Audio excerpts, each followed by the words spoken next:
ഏറെക്കാലം മരുന്നുകൾ കഴിച്ചിട്ടും പ്രമേഹം മാറാതെ വിഷമിക്കുകയാണോ നിങ്ങൾ?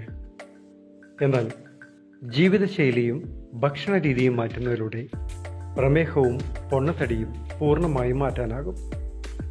രോഗങ്ങൾ വരാതെ നോക്കാം, വന്ന രോഗങ്ങൾ മാറ്റിയെടുക്കുകയും ചെയ്യാം.